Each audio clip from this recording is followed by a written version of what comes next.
अस्सलाम वालेकुम। आज मैं आपको इस वीडियो में रजिस्ट्री का ख़र्चा किस तरह बनाया जाता है और रजिस्ट्री चार्जेस 2025 के शेड्यूल के मुताबिक और रजिस्ट्री का ख़र्चा कितना परसेंट होता है, डिटेल से समझाऊंगा कि रजिस्ट्री का ख़र्चा किस तरह बनाया जाता है, किस तरह कैलकुलेट किया जाता है और रजिस्ट्री का क्या एक्सपेंसेस होते हैं। ज़मीन की रजिस्ट्री जो हम कराते हैं तहसीलदार के पास, उसके ख़र्चे के हवाले से आपको मुकम्मल तफसील से इस वीडियो में एक एक चीज़ आपको बताऊँगा। आपने वीडियो एंड तक देखनी है। वीडियो को लाइक करना है, शेयर करना है और चैनल को सब्सक्राइब लाजमी करना है। अपने चैनल को सब्सक्राइब करना है। आप वीडियो देख रहे हैं तो प्लीज़ मेरे चैनल को सब्सक्राइब लाजमी कर दें। तो आ जाएँ, वीडियो शुरू करते हैं। इसमें मैं आपको बताऊंगा, ये देख सकते हैं आपके सामने जो टाइटल है, रजिस्ट्री का खर्चा, यानी कि ज़मीन इसमें आपको रजिस्ट्री के चार्जेस के बारे में बताऊंगा जो 2025 में न्यू शेड्यूल जारी हुआ है। ठीक हो गया। उसमें बताऊंगा कि रजिस्ट्री का क्या खर्चा होता है। इसमें आपको सेल के यानी कि बैनामा में सेल परचेज यानी कि गिफ्ट हिब्बे के बारे में भी बताऊंगा कि हिब्बे के किस तरह किया जाता है। जब फर्स्ट ऑफ ऑल जब रजिस्ट्री की जाती है तो सबसे पहले जो होता है ना, ज़मीन के डीसी रेट देखा जाता है। ठीक हो गया। डीसी रेट यानी कि फॉर एग्जांपल डीसी रेट है लाख रुपया ज़मीन का, तो और एक्चुअल प्राइस आपकी है 1.5 लाख रुपए। ठीक हो गया। आपकी मर्ज़ी, आप एक डीसी रेट पे करें या एक्चुअल प्राइस पे अपनी रजिस्ट्री की वैल्यू बनाएं। ठीक है। अगर आपकी यानी कि for example DC rate 1.5 lakh रुपए और एक्चुअल प्राइस आपकी लाख रुपए है तो डीसी रेट पे ही होगा। डीसी रेट से कम जो है ना वो एक्सेप्टेबल नहीं होगा, चाहे आपकी एक्चुअल प्राइस ज़्यादा हो या कम हो। डीसी रेट से कम नहीं होनी चाहिए। ऊपर आप जितना भी करना चाहें कर सकते हैं, लेकिन डीसी रेट से कम नहीं होगी। ठीक हो गया। उसके बाद एक और चीज़ रखी जाती है रजिस्ट्री में कि प्लाट की रजिस्ट्री है या मकान की रजिस्ट्री है, यानी कि प्लाट की है या दुकान की। उसमें यह होती है कि पहले प्लाट की वैल्यू बनाई जाती है डीसी रेट में। ठीक हो गया। उसके बाद उसमें जो कंस्ट्रक्शन की प्राइस होती है वो अलहदा से बनाई जाती है और दोनों को प्लस करके एक टोटल वैल्यू बनाई जाती है, जिसे कहते हैं कुल मालियत। यानी कि ज़मीन की जो कीमत है गोशवारे और डीसी रेट के हिसाब से, फॉर एग्जांपल 5 मरले की बनती है 5 लाख रुपए और उस पर कंस्ट्रक्शन यानी कि घर बना हुआ है, तो कंस्ट्रक्शन की अमाउंट आपने डीसी रेट में दी हुई होती है स्क्वायर फुट के हिसाब से। आपने वो ऐड करनी है, उसके हिसाब से कैलकुलेशन करके, यानी कि 5 लाख की ज़मीन है, 15 लाख रुपए कंस्ट्रक्शन के बनते हैं, तो 20 लाख रुपए टोटल मालियत होगी। ठीक हो गया। हमारी जो एक्चुअल प्राइस बनेगी वो 20 लाख रुपए। अगर आपका प्लाट है तो उसकी जो ज़मीन की कीमत है वो वहीं काउंट होगी, जैसे फॉर एग्जांपल 5 लाख रुपए बन रही है। उसमें ये होगा कि स्टैम्प पेपर 1% लगेगा। ठीक हो गया। अगर आपकी प्रॉपर्टी जो है ना शहरी इलाके में है, यानी कि एक होता है अर्बन एरिया, एक होता है रूरल, तो इसको मैं ये सही कर देता हूँ, ये रूरल। ठीक हो गया। एक होता है अर्बन और एक होता है रूरल। ठीक हो गया। अगर आपकी प्रॉपर्टी जो है ना वो अर्बन एरिया में है तो उस पर 1% लगेगा स्टाम्प पेपर। अगर आपकी प्रॉपर्टी जो है वो है तकरीबन, फॉर एग्जांपल आपकी प्रॉपर्टी अर्बन एरिया में है तो 1%। अगर आपकी प्रॉपर्टी जो है रूरल यानी कि देहाती इलाके में है तो उस पर 3% स्टाम्प पेपर ड्यूटी लगेगी। ठीक हो गया। ये स्टाम्प पेपर की कैलकुलेशन है। अगर आपकी वैल्यू जो कुल वैल्यू होगी ना आपकी लैंड की उस पर ही बनेगी, चाहे आप प्लाट की करा रहे हो या मकान की। जो आप टोटल वैल्यू बनाएंगे उस पर 1% अर्बन एरिया में स्टाम्प ड्यूटी लगेगा, अगर रूरल एरिया है तो उसमें 3%। उसके बाद आती है रजिस्ट्रेशन फीस।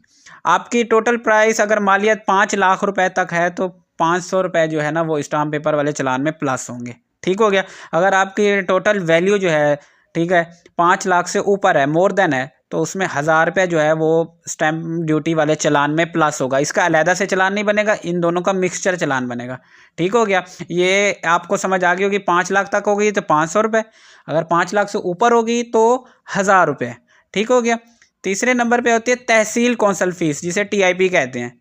अगर आपकी ज़मीन डिस्ट्रिक्ट कौंसल की हदूद में है, कमेटी की हदूद में है, ठीक है, मेट्रोपॉलिटन है, कॉरपोरेशन में आती है, तो उस पर 1% लगता है।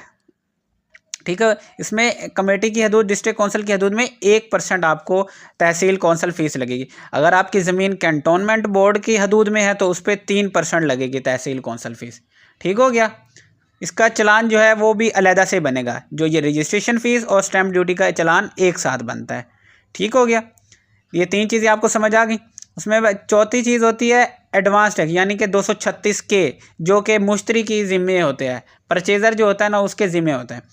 ठीक है। अब ये भी टोटल वैल्यू जो प्रॉपर्टी की है उस पर बनता है 3%। अगर आपका स्टेटस एक्टिव फाइलर शो हो रहा है तो आपको 3% लगेगा। अगर आपकी जो प्रॉपर्टी की वैल्यू 5 करोड़ रुपए तक है तो आपको ये वाला जो फिगर है ये आपको लगेगा शेड्यूल। ये देख सकते हैं ये जो है एक्टिव में 3%, अगर लेट फाइलर हैं आप 6%, नॉन फाइलर हैं तो 12%। लेट फाइलर वो होते हैं जो मुकर्रर दिनों यानी कि जो एफबीआर में जुलाई से लेकर सितंबर तक फाइलर नहीं होते और उसके बाद रजिस्ट्री के लिए फाइलर बनते हैं दस्ती, उन पे 6% लगता है। उनका स्टेटस एक्टिव फाइलर शो हो रहा होता है।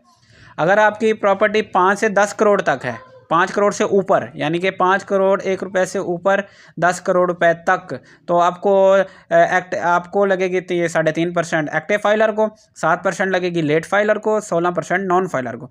अगर प्रॉपर्टी की वैल्यू 10 करोड़ से ऊपर यानी कि अब आप जितना अरबों रुपए में है तो 4% लगेगी एक्टिव फाइलर को, 8% लगेगी लेट फाइलर को, 20% लगेगी नॉन फाइलर। अगर आपका स्टेटस इन तीनों में से एक है तो आपको इन तीनों में से एक कैटेगरी लगेगी। यह है 236 के यानी कि ऐप मुश्तरी जो मुश्तरी पे करता है।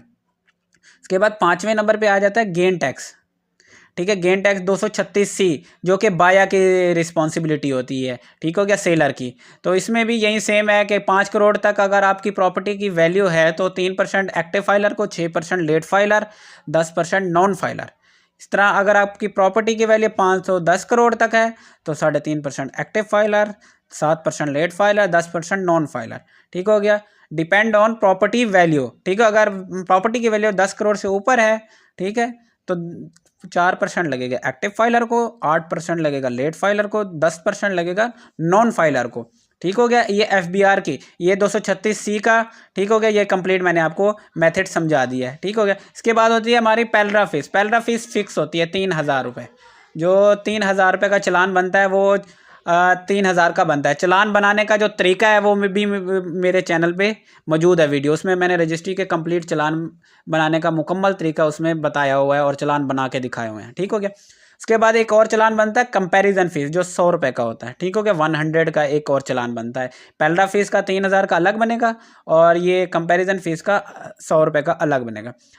ये है इफ़ मैप नॉट अप्रूव्ड, यानी कि अगर आप मकान की रजिस्ट्री करें या दुकान की करें तो उसके लिए आपका नक्शे का होना ज़रूरी है अप्रूव्ड। अगर आपका नक्शा अप्रूव्ड नहीं है, मैप नहीं है, तो 2% आपको स्टाम्प ड्यूटी में एक एक्स्ट्रा पेमेंट जो है वो ऐड हो जाएगी। और वो 2% जो वैल्यू बनेगी वो होगी ज़मीन की कीमत पे, यानी कि लैंड वैल्यू पे, टोटल वैल्यू पे नहीं होगी। अगर आपकी प्रॉपर्टी वैल्यू है और प्लस कंस्ट्रक्शन वैल्यू है तो आपको टोटल वैल्यू पे 2% चार्ज नहीं होगा, आपको ज़मीन की मालियत पे 2% चार्ज होगा। यानी कि प्लाट की जो कीमत होगी उस पर 2% आपका प्लस हो जाएगा अगर आपका मैप अप्रूव्ड नहीं है। अगर है तो आपको ये फ़ीस नहीं लगेगी और प्लाट पे ये फ़ीस नहीं लगती, सिर्फ मकान पे या दुकान पे। ठीक होगा, कंस्ट्रक्शन प्रॉपर्टी पे ये लगती है। इसके बाद 8वें नंबर पे है मिसलियंस एक्सपेंसेस। ठीक हो गया, ये होते हैं जैसे फ़ोटो कापियों के। ठीक हो गया, अगर आप किसी वसीका नवीस से कराते हैं, किसी वकील से कराते हैं तो वो अलहदा से चार्जेस होते हैं, वो आप ख़ुद भी सेल्फ पे करा सकते हैं। उसका भी सिंपल मेथड है, आपने चालान वगैरह तैयार करने हैं, ठीक हो गया, और रजिस्ट्री ऑनलाइन करनी है। ठीक है, चालान बनाने का मुकम्मल तरीके की वीडियो भी मेरे चैनल पे मौजूद है और रजिस्ट्री को ऑनलाइन करने की भी वीडियो मेरे चैनल पे मौजूद है। आप उसको देख के रजिस्ट्री अपनी ऑनलाइन और प्रॉपर तरीके से तैयार खुद भी कर सकते हैं और आपने जाके सिर्फ सब रजिस्ट्रार से बयान कराने। अगर आप सर्विस हमसे लेना चाहते हैं, चालान वगैरह हमसे तैयार कराना चाहते हैं, रजिस्ट्री ऑनलाइन कराना चाहते हैं, तो आप हमारे इन दिए हुए नंबरों पे रब्ता करें। ये मेरा पर्सनल व्हाट्सअप नंबर है, आप मुझे व्हाट्सअप पे मैसेज कर सकते हैं। ठीक हो गया, हम सिर्फ आपको चालान बना के देंगे और रजिस्ट्री ऑनलाइन करके देंगे। ठीक है, आप चाहे जिस सिटी से भी होंगे, बाकी बयान वगैरह कराना वो आपकी रिस्पॉन्सिबिलिटी होगी, आपने जाके सिर्फ बयान कराना है। ठीक है, सब रजिस्ट्रार के पास पेश होना है।